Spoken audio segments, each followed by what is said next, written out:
Hi అండి అందరికీ. Welcome to KK biology channel. నేను ఏపీ టెట్ 2025 ప్రిపరేషన్లో భాగంగా మన 6th క్లాస్ తెలుగు స్టార్ట్ చేశాను ఫస్ట్గా. దాంట్లో నేను ఫస్ట్ లెసన్ అప్లోడ్ చేయడం జరిగింది. మనం ఏమేమి టాపిక్స్ చదవాలి టెక్స్ట్ బుక్లు అనేవి. ఈరోజు నేను తృప్తి లెసన్ గురించి చెప్పబోతున్నాను. ఇది second lesson 6th class Telugu text book. ఓకేనా. ఈ తృప్తి లెసన్ చూసుకుంటే ఈ తృప్తి లెసన్లో ఇది ఏ ప్రక్రియకు సంబంధించిందంటే కథా ప్రక్రియకు సంబంధించినది. దీని యొక్క ఇతివృత్తం ఏంటంటే మానవీయ విలువలు. ఓకేనా. ఈ పాటను రచించిన వారు ఎవరంటే సత్యం సంక్రమించి గారు. ఈ పాఠ్యభాగ రచయిత ఎవరు? సత్యం సంక్రమించి గారు. ఈయన గుంటూరు జిల్లా అమరావతిలో జన్మించారు. ఈయన యొక్క రచనలు ఏంటంటే అమరావతి కథలు, కార్తీక దీపాలు, కథా సంపుటాలు, నెక్స్ట్ రేపటిదారి, సీత స్వాగతాలు, ఆఖరి ప్రేమలేఖ, ఎడారిలో కలువ పూలు మొదలైనవేమో నవలలు, హరహర మహాదేవ్ అనేది నాటకం. ఓకేనా. దినవార పత్రికలో అనేక వ్యాసాలు రాశారు. నెక్స్ట్ 1979లో అమరావతి కథలపై రాష్ట్ర సాహిత్య అకాడమీ పురస్కారం అందుకున్నారు. ఈ పాఠం సత్యం సంక్రమించి రాసిన అమరావతి కథలో ఉంది. ఈ తృప్తి అనే పాఠం అనేది మనం దేని నుంచి తీసుకున్నారంటే సత్యం సంక్రమించి గారు రాసిన అమరావతి కథలోనిది. ఓకేనా. మళ్ళీ ఒకసారి చూద్దాము. ఈ పాఠ్యభాగ రచయిత తృప్తి పాఠ్యభాగ రచయిత ఎవరంటే సత్యం సంక్రమించి గారు. ఓకేనా. ఈయన త్రీ టైప్స్ ఆఫ్ వేలో ఈ రచనలు ఉన్నాయి. ఒకటేమో కథా సంపుటాలు, నెక్స్ట్ ఇంకోటి ఏంటంటే నవలలు, మూడోది ఏంటంటే నాటకాలు.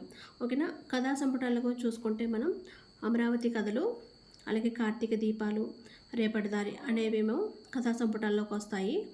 నెక్స్ట్ సీత స్వాగతాలు, ఆఖరి ప్రేమలేఖ, ఎడారిలో కలువ పూలు అనేవి నవలల కిందకు వస్తాయి. హరహర మహాదేవ్ అనేది నాటకం. ఓకేనా. కథా సంపుటాలు, నవలలు, నాటకాలు రాశారు ఈయన. మనం చూసుకుంటే అమరావతి కథలు, కార్తీక దీపాలు, అలాగే రేపటిదారి. అమరావతి కథలు, కార్తీక దీపాలు, రేపటిదారి అనేది కథా సంపుటాల్లోకి వస్తుంది. సీత స్వాగతాలు, ఆఖరి ప్రేమలేఖ, ఎడారిలో కలువ పూలు అనేవేమో నవలల కిందకు వస్తాయి. హరహర మహాదేవ్ అనేది నాటకం.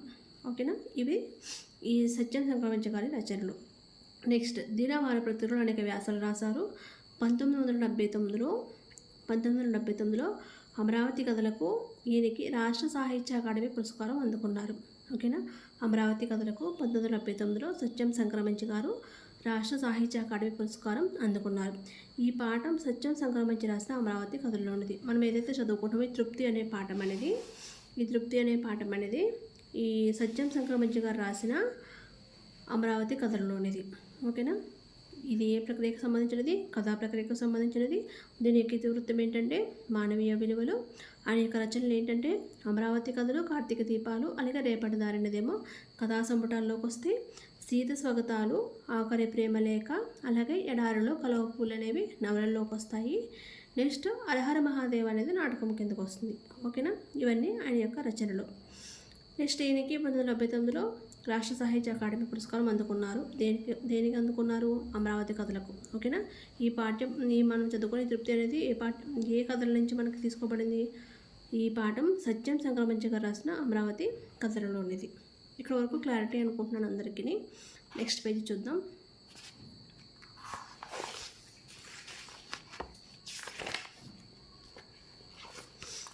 మనం ఈ లెసన్ కూడా కంప్లీట్గా A to Z చదవాలి.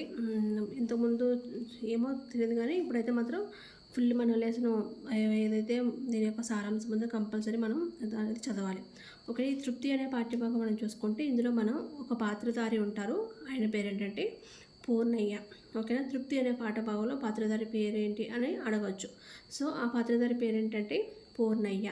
ఓకేనా. అందరూ ఈయనని బావగాడంటారు. ఓకేనా. పూర్ణయ్యని అందరూ బావగాడు అంటారు. ఇది కూడా మనం గుర్తుంచుకోవాలి. ఓకేనా. నెక్స్ట్ ఇక్కడ చూసుకుంటే బావగాడు లేకపోతే సరదా లేదు, సంబరము లేదు, పెళ్ళి కానీ పేరంటం కానీ వంట హంగంతా బావగాడే. వంట వాళ్ళని కూర్చొనిచ్చేవాడు కాదు, నించొనిచ్చేవాడు కాదు, పరుగులు పెట్టించేవాడు. ఇక తినే వాళ్ళకి భోజనం మీద తప్ప వేరే జాస రానిచ్చేవాడు కాదు. ఓకేనా. ఒకసారి వన సంతర్పణ పెట్టుకున్నారు. వన సంతర్పణ అంటే మనకు తెలుసు కదా. జనం అంతా మామిడి తోపులో చేరారు. చేపలు చరిచి పిచ్చాపాటి మాట్లాడుకునేవారు. కొందరు గాడిపోయి తప్పించాడో లేదో బావగాడు జనం మధ్యకు పరిగెత్తుకొచ్చాడు. అందరూ వినంట్రా అని పెద్దగా గావు కేక అంటే పెద్ద అరుపు పెట్టి మాటలు మానిపించాడు. వంటకాలు ఇలా తయారు చేస్తున్నానంటూ లిస్ట్ చదివాడు. సో మనకి ఈ లిస్ట్ ఇక్కడ కూడా ఈ లిస్ట్ చూస్తే మనకి వంకాయ మెంతికూర పెట్టిన కూర, అరటికాయ నిమ్మకాయ పెట్టిన కూర, పెసరపప్పుతో చుక్క కూర, వంకాయ కొబ్బరి పచ్చడి, పొట్లకాయ పెరుగు పచ్చడి, అల్లం ధనియాల చారు, మసాలా పప్పు చారు, జీడిపప్పు పచ్చకర్పూరాలతో పాయసం, మామిడి కూరతో పులిహోర, గుమ్మడి వడియాలు, ఊరమిరపకాయలు అందరికీ సమర్థమైన అరిచాడు. ఓకేనా. సో ఇది లిస్ట్ అనమాట. అది ఆయన ఏదైతే వంటకాలు చేస్తున్నాడో ఆ లిస్ట్ ఇది. ఒకసారి చదువుకుంటే మనకు అర్థమైపోతుంది తెలుగే కాబట్టి ఈ లెసన్ అంతని. నెక్స్ట్ చూసుకుంటే సమ్మతం ఏమిటి? నా మొహం అప్పటికప్పుడు అందరూ నూనెలో నీరు గురించి ఇంకా వంటలు కాకముందే భోజనం మీద అందరికీ మమకారం పెంచాడు. జిహ్వ గిలగలలాడుతుండగా అందరి కడుపుల్లో ఆకలి అగ్నిలా లేచింది.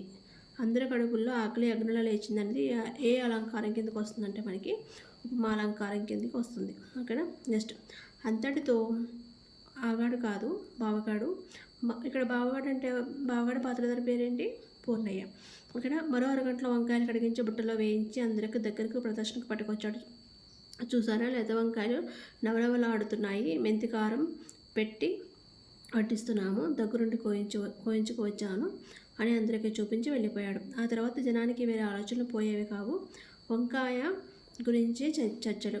వంకాయ ఎన్ని రకాలుగా కూరలు చేయొచ్చు, కాయ పళ్ళంగా వండితే రుచా, తరిగి వండితే రుచా, అసలు రుచి వంకాయలో ఉందా, వంకాయ తొడుములో ఉందా, ఇలా చర్చలు సాగాయి.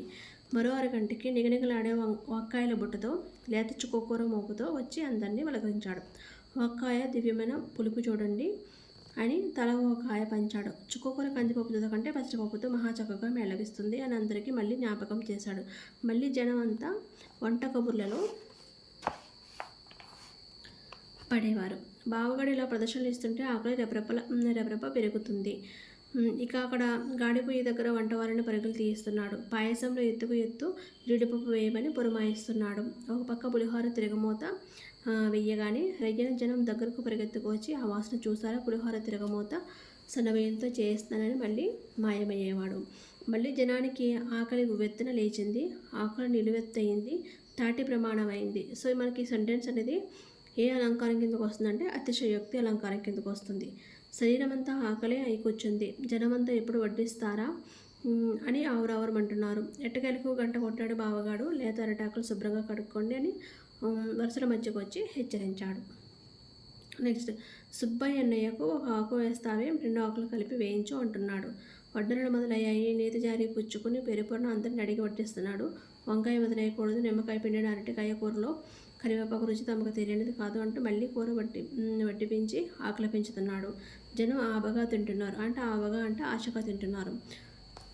చుక్కకూర పప్పులో ఊరమిరపకాయలు మిలాయించండి, పప్పుచారులో గుమ్మడి వడియాలు కలిపి చూడండి, వాకాయ పచ్చడిలో పెరుగు పచ్చడి నంచుకోవచ్చు, తప్పులేదు. ఇంకా ఇస్తట్లో మిగిల్చావేం, పూర్తి చేసే పాయసానికి ఖాళీగా ఉంచుకో అని చెప్తున్నాడు అనమాట. నెక్స్ట్ అప్పుడే మంచినీళ్ళు తాగయ్యకు మీగడ పెరుగుంది, ఇలా ఎగుసిన తోస్తుంటే ఎవరు ఆగగలరు. జనం కలపడి భోంచేశారు.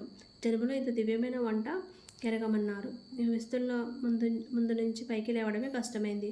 అందరికీ తాంబూలాలు ఇచ్చిన తర్వాత వంట వాళ్ళని కూర్చోబెట్టాడు బావగాడు. కష్టపడి వండారు, తినకపోతే ఎలా అని కొసరి వడ్డించాడు. వాళ్ళ భోజనాలు కూడా అయిన తర్వాత అందరికంటే ఆకరణ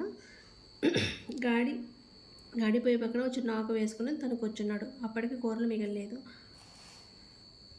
ఒక గంట పప్పు, కాసంత పచ్చడి, గుప్పడి పులిహోర మిగిలితే అవే వడ్డిపించుకొని వంట రుచిని మళ్ళీ మెచ్చుకుంటూ అందరి భోజనం తనే చేస్తున్నంత హాయిగా భోంచేశాడు. తనకేం మిగిలేదనే బాధ లేదు. నలుగురు హాయిగా తృప్తిగా రుచిగా తిన్నారనే సంతోషం ఆ బాబుగాడి తాంబూలపు పెదాలపైన చిరునవ్వు. ఇది పాఠం యొక్క సారాంశం అండి. పాఠం అంటే ఈ పాఠంలో ఏముందనేది అర్థమవుతుంది మనకి.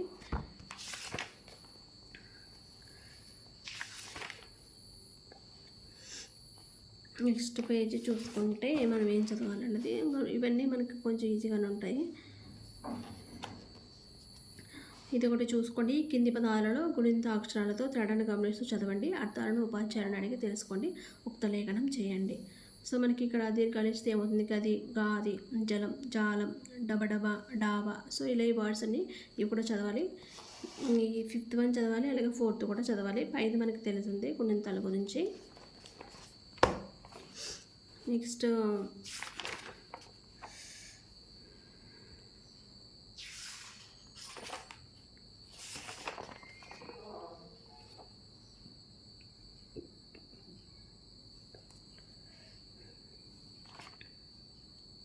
ఇవన్నీ మనకి ఒకసారి చూస్తే అర్థమైపోతుందండి. మీ టెక్స్ట్ బుక్ ఓపెన్ చేస్తే మీకు అర్థమవుతుంది. నెక్స్ట్ మనం చూసుకుంటే ఇక్కడ కుచేలోపాఖ్యానం, ఇది మనకి తెలిసే ఉంటుంది, మనకు చిన్నప్పుడు వినే ఉంటాం ఈ స్టోరీ. కుచేలుడు అనే పేరు విన్నారా మీరు ఎప్పుడైనా? విన్నాం గురువు గారు. శ్రీకృష్ణుడి స్నేహితుడు కదా అంటూ పిల్లలంతా ఉత్సాహంగా అన్నారు. అందరికీ బాగా తెలిసింది అంటూ కథ ప్రారంభించారు గురువు గారు. కుచేలుడు చాలా పేదవాడు, మించిపోయిన వస్త్రాలు కట్టుకొని తిరిగేవాడు. కుటుంబం గడవటం కష్టంగా ఉండేది. ఒకనాడు కుచేలుడితో ఆయన భార్య నాథ, ఇన్ని కష్టాలు పడుతున్నాం కదా, చిన్ననాటి మీ స్నేహితుడు శ్రీకృష్ణుడు ఉన్నాడు కదా, ఆయనను సహాయం అడగండి అని చెప్పింది. సరే అన్నాడు కుచేలుడు. సో కుచేలుడు చిన్ననాటి స్నేహితుడికి ఏదైనా తీసుకుని వెళ్ళాలని అనుకున్నాడు. తీసుకుని పోవడానికి ఇంట్లో ఏమీ లేవు. భార్య తన పంచ కొంగున కట్టిన పిడికెడు అటుకులు తీసుకుని శ్రీకృష్ణుడి వద్దకు బయలుదేరాడు కుచేలుడు. కుచేలుడిని చూసి శ్రీకృష్ణుడు ఎంతో ఆనందపడ్డాడు. నెక్స్ట్ అక్కడ చేర్చుకున్నాడు. సకలోపచారాలు చేశాడు. కుచేలుడు తెచ్చిన అటుకులు ఎంతో మక్కువతో ఆరగించాడు. రుక్మిణి శ్రీకృష్ణుని కుచేలునికి పరిచర్యలు చేశారు. కుచేలుడు శ్రీకృష్ణుని ఏమీ అడగలేదు. కుచేలుడు ఇంటికి తిరిగి వచ్చేసరికి అతని పాత కుటీర స్థానంలో మహాభవనం వెలిసింది. కుచేలుడు ఏమి అడగకపోయినా శ్రీకృష్ణుడు అతన్ని ఐశ్వర్యవంతుడిని చేశాడు. ఈ సన్నివేశం యొక్క ఉద్దేశం ఏంటంటే మిత్ర ప్రేమకు దృష్టాంతం.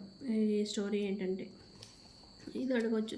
ఈ కుచేలోపాఖ్యానంలో దేని గురించి ఈ స్టోరీ మనకి చెప్పుకోవచ్చు అంటే మిత్ర ప్రేమకు దృష్టాంతంగా ఈ స్టోరీని మనం చెప్పుకోవచ్చు. నెక్స్ట్ లెసన్ చూసుకుంటే మా కొద్ది తెల్లదొరతనం, థర్డ్ లెసన్ అండి ఇది. తెలుగు 6th క్లాస్ టెక్స్ట్ బుక్లో, తెలుగు టెక్స్ట్ బుక్లో ఇది థర్డ్ లెసన్. మా కొద్ది తెల్లదొరతనము. సో ఇందులో మనం చూసుకోండి ఇది ఏ ప్రక్రియకు సంబంధించిందంటే, ఈ కంపల్సరీ ఇవన్నీ చదవాలండి. ఇది ఏ ప్రక్రియకు సంబంధించింది? గేయ ప్రక్రియకు సంబంధించినది. నెక్స్ట్ దీని యొక్క ఇతివృత్తం ఏంటంటే దేశభక్తి గురించి ఉంటుంది ఈ లెసన్ అనేది.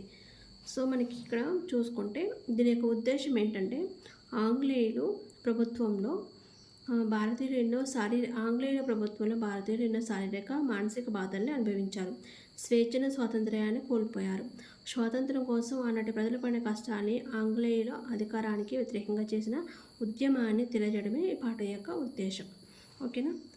మనకి పాఠ్యభాగ రచయిత ఈ మా కొద్ది తెల్లదొరతనము అనే పాఠ్యభాగ రచయిత ఎవరంటే గరిమెళ్ళ సత్యనారాయణ. అసలు ఓకేనా?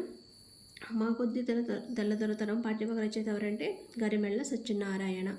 సో ఈ కవి యొక్క డీటెయిల్స్ చూస్తే ఇక్కడ శ్రీకాకుళం జిల్లా నరసన్నపేట తాలూకా గోనెపాడలో జన్మించారు ఈయన. ఓకేనా? స్వాతంత్ర సమరయోధుడు, కవి, రచయిత. ఓకేనా? స్వాతంత్ర సమరయోధుడు, కవి మరియు రచయిత. 1921లో స్వరాజ్య గీతములు. ఓకేనా? 1923లో హరిజనుల పాటలు. 1926లో ఖండకావ్యాలు, భక్తి గీతాలు, బాలగీతాలు రాశారు. మళ్ళీ ఒకసారి చూసుకుందామండి. ఈయన స్వాతంత్ర సమరయోధులు, కవి, రచయిత. ఎవరు? గరిమెళ్ళ సత్యనారాయణ గారు. ఈయన ఏ పాఠ్యభాగ రచయిత? మా కొద్ది తెల్లదొరతనము. ఇది ఏ ప్రక్రియకు సంబంధించినది? గేయ ప్రక్రియకు సంబంధించినది. దీని యొక్క ఇతివృత్తం ఏంటి? దేశభక్తి. ఓకేనా? సో ఇక్కడ ఈయన రచన చూసుకుంటే 1921లోనేమో స్వరాజ్య గీతములు అనే రచన చేశారు. 1923లోనేమో హరిజనుల పాటలు. 26లోనేమో ఖండకావ్యాలు. ఓకేనా? భక్తి గీతాలు, బాలగీతాలు కూడా రాశారు. నెక్స్ట్ చూసుకుంటే దండాలండోయి మేముండ లేమండోయి బాబు, మా కొద్ది తెల్లదొరతనము అనే గేయాలతో సామాన్య ప్రజల్లో సైతం స్వాతంత్ర ఉద్యమ ఉత్తేజాన్ని, చైతన్యాన్ని కలిగించిన జాతీయ కవి. ఓకేనా? సామాన్యుల్లో కూడా స్వాతంత్ర ఉద్యమం గురించి ఉత్తేజాన్ని మరియు చైతన్యాన్ని కలిగించిన కవి ఎవరైనా అడిగితే మనకి ఏం చెప్పాలి? కలిగించిన జాతీయ కవి ఎవరంటే గరిమెళ్ళ సత్యనారాయణ గారు. ఓకేనా? దేశభక్తి కవితలు రాసి జైలు శిక్ష అనుభవించిన వారిలో మొదటివారు. ఓకేనా? దేశభక్తి కవితలు రాసి జైలు శిక్ష అనుభవించిన వారిలో మొదటి వారు ఎవరంటే గరిమెళ్ళ సత్యనారాయణ గారు. ఓకే. ఈయన యొక్క బిరుదులు ఏంటంటే ఆంధ్ర సుబ్రహ్మణ్య భారతి, తెలుగు పాటల త్యాగయ్య అని ఎవరిని అంటారు అని అడగచ్చు. ఆంధ్ర సుబ్రహ్మణ్య భారతి అలాగే తెలుగు పాటల త్యాగయ్య అని ఎవరిని అనొచ్చు అంటే గరిమెళ్ళ సత్యనారాయణ గారు. ఓకేనా? ఈయన యొక్క బిరుదులు ఏంటంటే ఆంధ్ర సుబ్రహ్మణ్య భారతి అలాగే తెలుగు పాటల త్యాగయ్య. ఓకేనా? మళ్ళీ ఒకసారి చూసుకుందాం. మా కొద్ది తెల్లదొరతనం పాఠ్యభాగ రచయిత ఎవరు? గరిమెళ్ళ సత్యనారాయణ గారు. ఓకేనా? ఈ పాఠం ఏ ప్రక్రియకు సంబంధించినది? గేయ ప్రక్రియకు సంబంధించినది. దీని యొక్క ఇతివృత్తం ఏంటి? దేశభక్తి. ఓకేనా? ఆయన యొక్క బిరుదులు ఏంటి? ఆంధ్ర సుబ్రహ్మణ్య భారతి. ఓకే, ఇంకొకటి తెలుగుబాటల త్యాగయ్య. దేశభక్తి కవితలు రాసి జైలు శిక్ష అనుభవించిన వాళ్ళు మొదటి ఎవరంటే మొదటి కవి ఎవరంటే గరిమెళ్ళ సత్యనారాయణ గారు. ఓకేనా, నెక్స్ట్ చూసుకుందాం.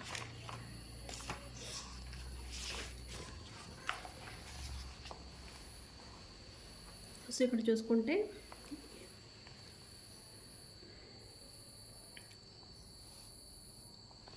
మా కొద్దీ తెల్లదొరతనము, ఈ గేయం చూసుకుంటే మా కొద్దీ తెల్లదొరతనము దేవా, మా కొద్దీ తెల్లదొరతనము, మా ప్రాణాలపై పొంచి మానాలు హరించే మా కొద్దీ తెల్లదొరతనము. హరించే, బ్లెస్సించే ఏ సంధి అంటే ఇత్వ సంధి. 12 దేశాలు పండుచున్నా కానీ పట్టెడన్నమై లోపముండి, ఉప్పు ముట్టుకుంటే దోషమండి, నోట మట్టి కొట్టి పోతాడండి, అయ్యో కుక్కలతో పోరాడి కూడు తినమంటాడు, మా కొద్దీ తెలదొరతనము. నెక్స్ట్, ధనము కోసము వాడు దారి చేసుకుని కళ్ళు సారాయి అమ్ముతాడు, మాదు మూటా ముల్లెలు తోచినాడు, ఆలిమెల్లో పుస్తలు తెంచుతాడు,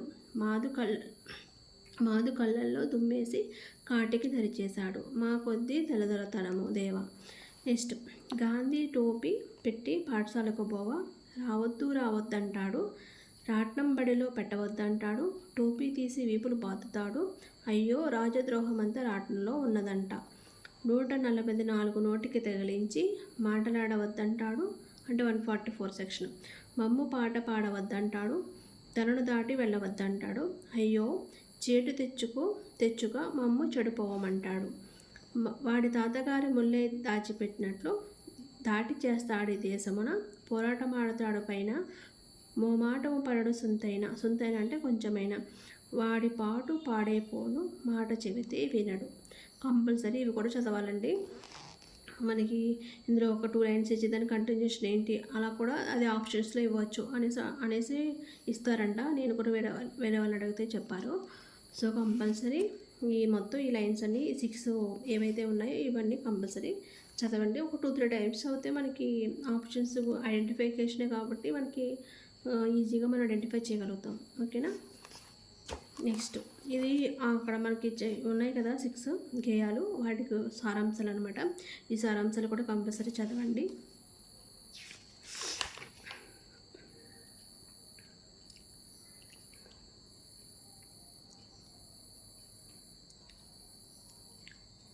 అందులో ఇక్కడ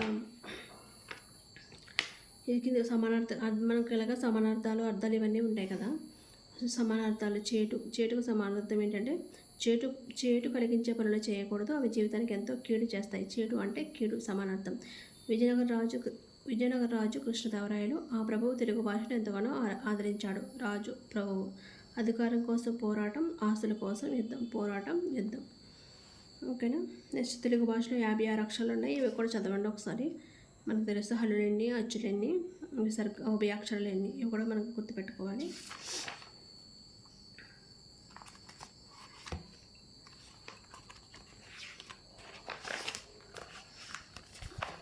నెక్స్ట్ ఇక్కడ అచ్చుల విభాగం. ఒక మాత్ర కాలంలో ఉచ్చరించే అక్షరాలేమో హ్రస్వాలు అంటారు, 2 మాత్రల కాలంలో ఉచ్చరించే అక్షరాలేమో దీర్ఘాలు అంటారు.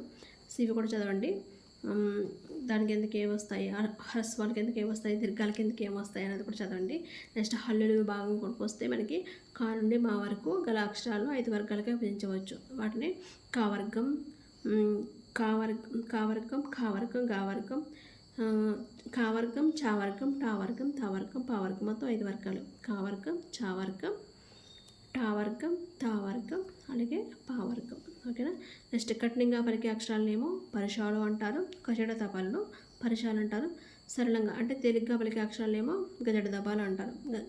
కచడ దబలేమో పరుషాలు, గజడ దబలేమో సరళాలు. నెక్స్ట్ వర్గ ఎక్కులు అంటే వర్గంలో ఉండే ఒత్తు అక్షరాలని ఖ, ఛ, ఛ, ఠ, ఠ, థ, థ, ఫ, ప, వీటినేమో వర్గయుక్కులు అంటారు. నెక్స్ట్ ముక్కు సాయంతో పలికే అక్షరాలేమో అనునాసికాలు అంటారు. ఇని, ఇని, నా, మా, ముక్కు సాయంతో పలికే వాటినేమో అనునాసికాలు అంటారు. అంగిలి సాయంతో పలికే అక్షరాలనేమో అంతస్తాలు అంటారు. గాలిని బయటికి ఊదిపలితే వాటినేమో ఊష్మాలు అంటారు. నెక్స్ట్ పరుష శరణాలు కాకుండా మిగిలిన హల్లులను, అంటే ఇక్కడ పరుషాలు కచట తప్పలకు ఏడు దెబ్బలు కాకుండా మిగిలిన అక్షరాలు ఏవైతే ఉంటాయో వాటిని స్థిరాలు అంటారు. ఓకేనా. నెక్స్ట్, కా నుండి మా వరకు గల హల్లులు స్పర్శాలు. కా నుండి మా వరకు గల హల్లులనేమో స్పర్శాలు అంటారు. నెక్స్ట్, వర్ణోత్పత్తి స్థానాలు. ఇవి కూడా చదవాలి, వర్ణోత్పత్తి స్థానాలు కూడా చదవాలి. కంఠ నుండి పుట్టే అక్షరాలు ఏమంటారు? కంఠ్యాలు అంటారు. నెక్స్ట్, తాలువు భాగంలో పుట్టే అక్షరాలు ఏమో తాళవ్యాలు అంటారు. నెక్స్ట్, మూర్త స్థానం అంటే శిరస్సు నుండి పుట్టే అక్షరాలు ఏమో మూర్ధన్యాలు అంటారు. నెక్స్ట్, దంతాల సాయంత్ర పలిక అక్షరాలు ఏమో దంత్యాలు అంటారు. నెక్స్ట్, పెదవి సాయంత్ర పలిక అక్షరాలు ఏమో ఓష్యాలు అంటారు. నెక్స్ట్, ఏ ఏ ఐ కంఠ తాళవ్యాలు, ఓ ఓ కంఠోష్ట్యాలు, వా అనేది దంతోష్ట్యం. ఇది కూడా గ్రామర్ పాటు కంపల్సరీగా చూసుకోండి. ఓకేనా.